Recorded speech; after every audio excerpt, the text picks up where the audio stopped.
인간이 상당히 오랜 기간 동안 20만 년 가까이 거의 되는 동안에는 삶이 좀 비슷했어요. 왜냐하면 어떤 물건을 변화시키고 하는 힘이 결국은 가축이나 인간의 힘으로 이루어졌잖아요. 그런데 1760년 정도에 산업혁명이 일어나고, 그러니까 인간의 체력을 기계적인 장치로 대체할 수 있는 상황이 된 거예요. 그러니까 체력을 극복하게 됐죠, 산업혁명으로. 그게 한 번 굉장히 큰 차이를 갖고 온 것이라면요, 또 한 번은 우리가 지금 맞고 있는 이 상황이에요. AI는 결국 인간의 지력을 극복하게 될 겁니다. 그러니까 굉장한 격변기에 있는 거죠. 우리는 지난 산업혁명에서, 특히 우리나라 이 한반도는 산업혁명에 제대로 대응하지 못해서 결국 뒤처졌고 나라까지 뺏겼습니다. AI 시대에는 그런 일을 반복해서는 안 돼요. 그러니까 AI 시대에 더 민감하고 더 적극적으로 반응하고, 정치 영역 그리고 민간 영역에서도 반응해야 한다고 생각해요. AGI 시대가 몇 년 내에 도래한다고 하거든요. Artificial General Intelligence라고. 무슨 얘기냐면 어떤 한 분야가 아니라 전체 그냥 인간의 일반적인 영역을 대체하는 그런 AI를 말하는 건데요. 오픈 AI라는 굉장히 큰 회사, 미국 회사 있잖아요. 그 회사의 예견에 따르면 AGI 시대를 크게 몇 단계로 구분하고 있어요. 4단계는 혁신가를 대체하는 단계,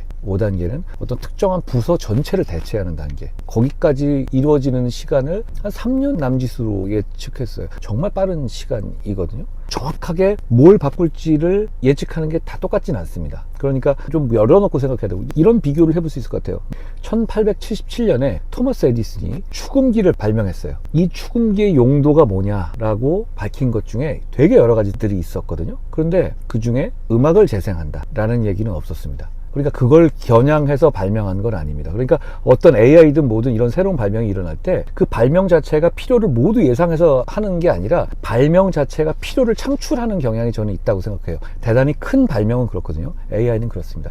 이 AI를 가지고 뭘 할지는 정말 각각의 영역에 다 딸려 있어요. 뭐 음식점을 찾을 수 있고, 이런 영화에서 이런 중요 대사를 뽑아봐줘, 이런 얘기도 할 수 있겠고, 뭐 여러 가지 할 수 있겠지만 그걸 가지고 어떻게 할지 그거는 많이 열려 있다라고 생각하시면 됩니다. 다른 사람들이 뭐 확실하게 기깔나게 멋있는 용도로 AI를 쓸 것 같지만 다 비슷합니다. 지금은 그거 가지고 어느 정도 그냥 이것도 해보고 저것도 해보는 단계인 것 같아요. 그러다가 발전하겠죠. 신사임당 유튜브에서 제가 하정우 수석과 당시에 이제 하정우 박사하고 오랫동안 대담을 했어요. 이분은 AI에게서 인사이트를 크게 갖고 계신 분이고, 거기에 설명할 만한 정치적인 능력을 갖고 계신 분이더라고요. 그리고 AI에 대한 대한민국이 어떻게 발전해야 되는지에 대해서는 저도 생각이 이분하고 겹치는 부분이 많이 있었어요. 근데 AI 업계에 있는 분들도 꼭 저나 하정우 박사의 생각과 같은 방향으로 생각을 갖고 계시지는 않아요. 이분이 비록 저는 정당은 다르지만 새 정부에 들어가서 AI 미래수석을 맡으셨잖아요. 이건 정쟁의 문제가 아니라 아까 제가 말씀드렸죠. AGI 시대가 3년 내에 올 거다, 이 정도의 예측을 오픈 AI가 했다고요. 그러면 이 3년은 어쨌든 이재명 정부가 맡았어요. 이거는 정파를 떠넘어서 하정우 수석을 비롯해서 이재명 정부가 AI 시대 이 중요한 시기를 맡았으니 제대로 대응해 주기를 바랍니다. 말 함부로 모든 걸 토해내고 집착하고 실적을 내야 하고 완벽히 통제해야 하는 성격 때문에 너무 숨이 막히고 제가 피폐해져 가는 것 같습니다. 거리를 둘 수도 없고 지금 상황으로 몇 년을 같이 생활해야 할 것 같은데, 그것도 상사 바로 아래 직급으로요. 저도 비슷한 일이 있었어요. 보다 보면 아니 뭐 저런 개떡 같은 인간이 다 있나, 근데 왜 저런 인간이 헛소리하고 저렇게 이기적인 행동을 하는 데서 내가 영향받아야 되고 짜증나야 되지, 다 때려치우고 싶다, 이런 마음이 들 때가 있죠. 저도 있었어요. 근데 그런 일을 여러 차례 지나고 왔잖아요. 제가 이 넘었으니까. 그런데 잘 기억이 안 나요. 그러니까 그게 생각보다는 조금 다스릴 수 있는 거 내지는 좀 덜 피곤해도 되는 일이었던 것 같다는 생각을 나중에 하게 돼요. 시간이 지나면 그게 그렇게 큰 게 아니었던 것 같다는 생각이 듭니다. 좀 선을 넘을 때는 어느 정도는 정색을 하면서 약간씩 긴장감을 주고, 선을 넘었는 걸 허용하지 않을 만한 사람이다, 나는 그렇게 당신이 함부로 해도 허허거리는 사람이 아니야 라는 걸 보여주는 거죠. 근데 이런 사람들은 잘 안 변해요. 그러면 좀 스위치를 끄고 그냥 너는 너대로 해라 라고 하는, 한 귀로 듣고 한 귀로 들리는 그 연습을 좀 하는 게 저는 좀 그랬어요. 저는 그런 사람들 보면 뭐 좀 가짠잖아요. 그런데 그걸 그래 하고 그 부분에 대해서의 어떤 접촉면을 최소화하려고 노력했던 것 같아요. 책상 앞에 앉아도 집중도 안 되고 이걸 왜 해야 하는지만 생각만 자꾸 들어요. 혹시 한동훈님께서는 학창시절에 공부를 어떤 식으로 하셨나요? 공부하기 싫을 때는 어떻게 극복하셨는지 궁금합니다. 이게 제가 안 좋은 얘기가 하나 있고 좋은 얘기가 하나 있어요. 첫째는 공부가 하기 싫은 건 극복이 안 됩니다. 그 공부라는 거는 원래 하기 싫은 거예요. 공부가 너무너무 재밌고 한다? 글쎄 뭐 그런 사람도 있겠지만 원래 공부는 하기 싫은 겁니다. 그게 나쁜 점이라면, 두 번째 좋은 점은 학생뿐 아니라 저를 포함해서 모든 사람이 다 그랬던 겁니다. 세상에 은근히 중요하고 은근히 효율적이고 은근히 생산적인 일들은 있잖아요. 그냥 하는 경우가 많아요. 그리고 그냥 하는 게 탁월함에 이르는 길이기도 해요. 제가 어디 가서 한 말이긴 한데요. 저는 지금 은퇴했지만 피겨 선수 김연아 선수를 참 좋아했어요. 그 능력이라든가 퍼포먼스도 좋아했지만 그분이 캐릭터가 가진 어떤 배짱 있는 모습 같은 걸 좋아했어요. 뭐 저랑 좀 비슷한 점이 있는 것 같기도 하고 이런 생각도 좀 들었거든요. 근데 제가 그분이 했던 말 중에서 늘 가끔 떠올리고 하는 말들 중에 뭐가 있냐면 그분이 어떤 연습을 그냥 하고 있는 거였어요. 스트레칭 하고 막 이런 거였거든요. 근데 기자님이 연습하는 과정에 마이크를 댔어. 지금 무슨 생각하냐 지금. 그랬더니 그 김연아 선수가 피식 웃으면서 뭐 생각은 무슨 생각하냐 그냥 하는 거죠. 이렇게 얘기했어요. 근데 그게 정답인 영역이 있거든요. 힘드실 거예요. 고2 때면. 그런데 그렇게 생각하십시오. 누구나 다 힘듭니다. 그러니까 누구나 다 힘든다는 말씀이 그건 그런 거다라고 그냥 인정해 버리시고 그러든 어쨌든 시간은 지나갈 거고요. 그냥 한번 해보십시오. 제 주위에는 좌파들이 대부분입니다. 그런데 다행히도 우파가 한 명 있어요. 자연스럽게 그 친구랑 자주 만나게 됐고 친하게 됐어요. 그런데 이 친구가 부정선거를 믿어요. 계엄으로 계몽되었다고 윤석열 전 대통령은 구국의 영웅이라고 믿고 있어요. 이런 이유의 유튜브를 구독해서 이 생각이 점점 더 강해지는 것 같아요. 예전에 이 정도 아니었거든요. 그 생각 바꿔보려 했지만 오히려 이 친구가 제 생각을 바꾸려 노력한답니다. 네가 잘 몰라서 그래. 그러면 할 말이 없어집니다. 그러다 보니 이 친구를 만나기가 점점 싫어집니다. 유일한 우파 친구이다 보니 저도 아쉬운 건 사실입니다. 어떻게 하면 좋을까요? 이 친구의 생각을 바꿀 수 있을까요? 뭐 사람이 여러 가지 면이 있으니까 그런 점 말고도 그게 불편하지 않으시면 가급적이면은 이 부분 논쟁은 서로 길게 하지 않으셔도 좋을 것 같아요. 대신 그 이슈를 동의한다고 맞장구 쳐주진 마십시오. 잘못된 생각이니까요. 그런데 그걸 가지고 너무 이 사람을 폄훼하실 필요는 없습니다. 인간은 그런 존재니까요. 근데 이런 면을 제가 말씀드릴게요. 비슷한지는 몰라도 제가 이번 대통령 선거 중에 있었던 일인데요. 아는 분이긴 하지만 아주 가까운 분은 아닌데 고등법원의 법원장을 하신 분이에요. 근데 이분이 이제 문자를 보내시면서 저를 꼭 보자는 거예요. 그때 김문수 후보가 이제 한덕수 총리랑 막 연합해서 마치 뭐 같은 팀인처럼 약간 좀 밖에서 얘기하듯이 사기치듯 한 거다. 그렇게 하면서 저를 이제 포위하고 공격하는 그런 구도였어요. 제 집 앞에 11시 반이 넘어서도 꼭 한 번이라도 만나야겠다라는 거예요. 그러면 또 그렇게까지 하시면 또 안 만나기가 어렵잖아요. 그래서 만났는데 이분이 저한테 하시는 말씀이 김문수 후보로는 절대로 이재명 후보를 이길 수 없다. 당신이 되면 이길 수 있다. 중도 확장도 가능하고 결과적으로 그게 세대 교체를 얘기하고 이재명 후보가 갖고 있는 어떤 범죄라든가 사법 리스크를 제대로 공격할 수 있을 것이고 뭐 이런 좋은 말씀 하시고 너무 맞는 말이야. 너무 고마운데 그런데 그러기 위해서는 정말 한 가지만 해주면 자기를 비롯한 많은 사람들이 당신한테 올인할 거고 당신은 이길 거다. 근데 그 말이 뭐라고 하셨냐면 저는 부정선거 음모론을 배격한 정치인이잖아요. 그런데 사실 탄핵 이후에 부정선거 음모론을 저처럼 정면으로 이건 아니다라는 입장을 견지한 정치인이 거의 없습니다. 그만큼 그 영향력과 광풍이 심했었죠. 뭐 대통령까지 그걸 들고 나와 버렸으니까 그런 상황이 된 겁니다. 그분도 이제 저는 몰랐는데 그분도 부정선거 음모론을 굉장히 믿던 분이었어요.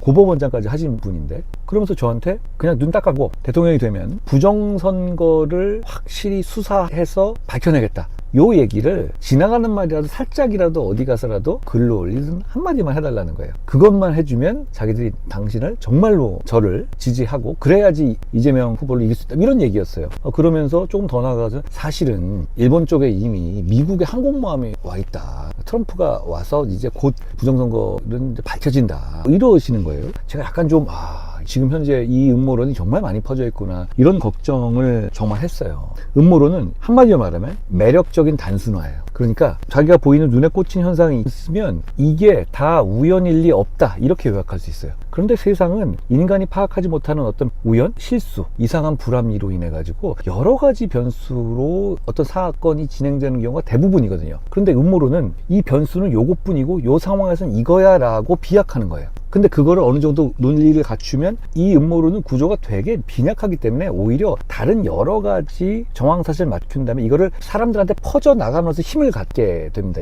음모론자는 어떤 작은 실수나 우연이 엄청난 결과를 이어질 수 있다는 우울한 현실, 별로 매력적이지 않은 현실을 받아들이지 못하는 겁니다. 어떤 몇몇 특정한 사람들이 이렇게 다양한 인간관계, 이 변수들 간의 상호작용을 은밀하게 마음대로 조종할 수 있다라고 믿는 거거든요. 근데 그게 조종하는 것이 지금 불가능하다는 점을 인정하지 않는 거예요. 책임 있는 사람들, 그리고 어떤 지위에 있고 이 사람이라면은 허튼 소리 안 할 거야. 그런 사람들의 말이 중요한 거예요. 그런 면에서 저는 윤석열 대통령이 부정선거 음모론을 표면화시켰다는 것을 대단히 큰 잘못이라고 생각해요. 그런 생각들 음모론이 B급 테이블에 있을 수는 있는데 그런 방식으로 대통령 같은 사람이 문제를 제기하잖아요. 그러면 이게 주류의 일부가 되는 거예요. 대통령이 말했는데 뭔가 있겠지, 우리가 모르는 뭐 다른 정보가 있겠지, 이런 거거든요. 그런 정보 없습니다. 그런 정보가 있으면 지금 나와야죠. 왜 아무도 여기에 대해서 근거를 대는 사람이 없나요? 뭐 숫자가 이렇다 이런 거 말고 정확한 근거 말이죠. 왜 못 되냐? 그런 게 없기 때문입니다.